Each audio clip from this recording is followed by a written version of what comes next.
My husband David and I were always avid campers. We were both always the outdoorsy types and felt most at home in the woods sitting by a campfire.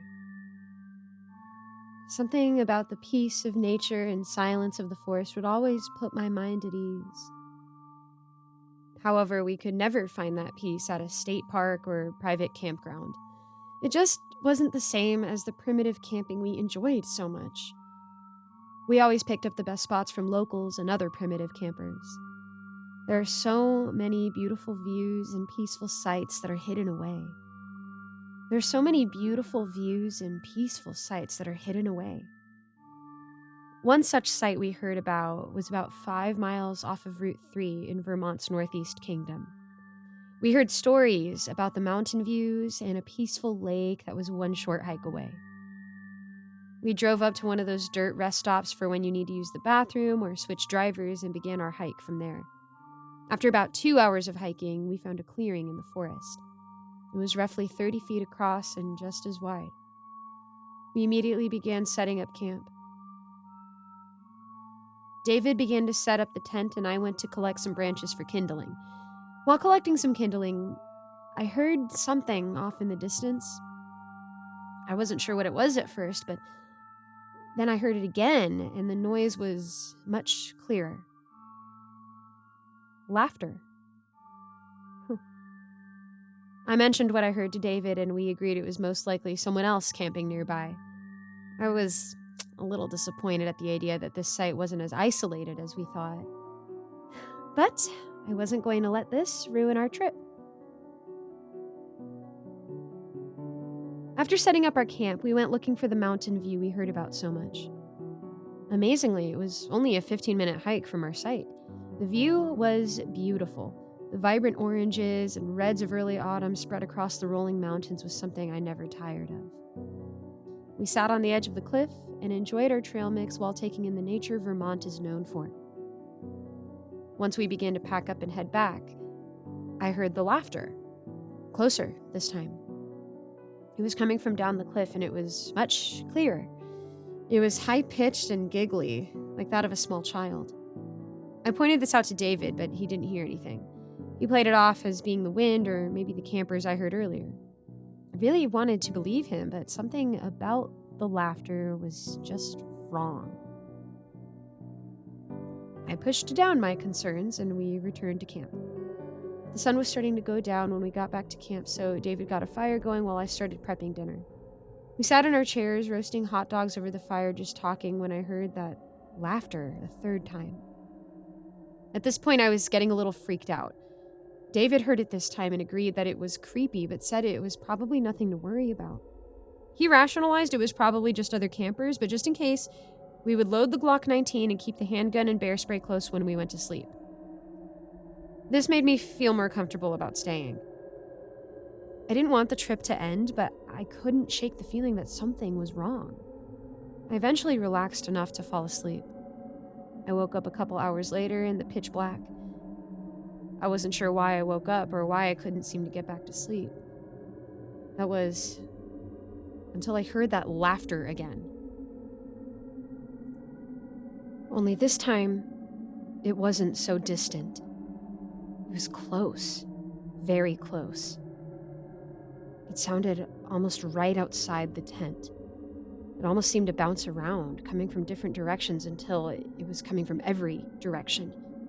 It was almost deafening when it suddenly stopped. I quickly turned to David and yelled for him to grab the gun. When he didn't hear me, I grabbed my flashlight and tried to shake him up. I grabbed at him only to realize I was shaking an empty sleeping bag. The moment I realized he was gone was when I heard a smack on the side of the tent. It was a hand. The small hand of a child. And then another and another and another, all accompanied by that same laughter. Coming from every direction was that laughter so loud, I thought my eardrums were going to pop. And suddenly, to my horror, the hand started pressing in on the tent and the walls began to close in on me. Between the deafening laughter and claustrophobia of the tent being pressed in, I felt myself freezing up. I only broke out of my daze when thoughts of David crept into my head. Where was he? Did whoever or whatever was doing this have him? Did it hurt him? I felt a rush of anger and adrenaline like nothing I'd ever felt before. I grabbed my gun and flashlight and tore out of the tent. I screamed into the night and let off a shot. The shot brought the woods to an instant silence. I quickly scanned the clearing, calling for David. And that was when I noticed a pile of leaves on the other side of the clearing at the base of a large tree. I slowly crept over, terrified of what I might find. Quietly called for David until my flashlight caught a glimpse of David's flannel under the leaves.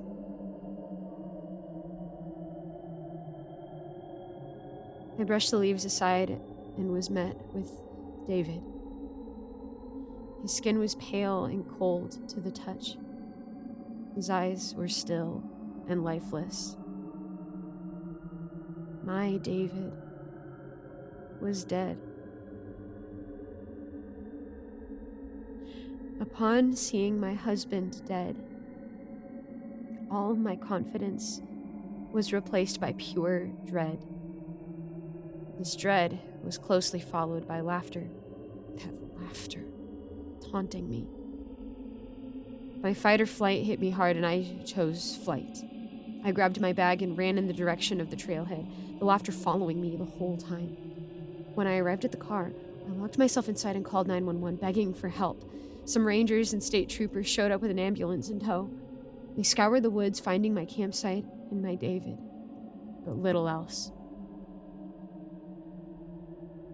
David's death was officially ruled an accident, though they never could explain how the accident happened.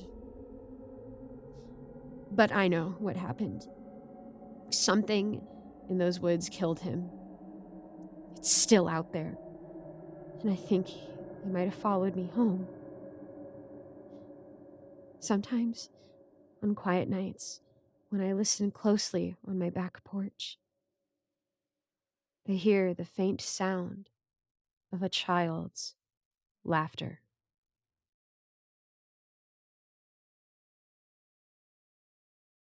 Thank you so much for listening to this narration. I hope you enjoyed. A quick thank you to my patrons, Rinku Starr, William Hartley, Cupcake Hips, Alonzo, IC Narrates, and Jesse Hartley. Again, thank you all so much for your support. If you've got any prayer requests, feel free to reach out to me on any social media, and I would love to know how I can be praying for you. And also, about each month, I link a different cause in the description to donate money to, people going through some tough surgeries or funds for victims of natural disasters, etc., etc. If you've got a little extra money to give to someone in need, I've got at least one link for you each month in the description. So that's there for you to do that if you feel that you can. Even if it means that you unsubscribe from my Patreon, that's absolutely wonderful. Much love, and thank you guys again for listening, and I'll see you in the next video.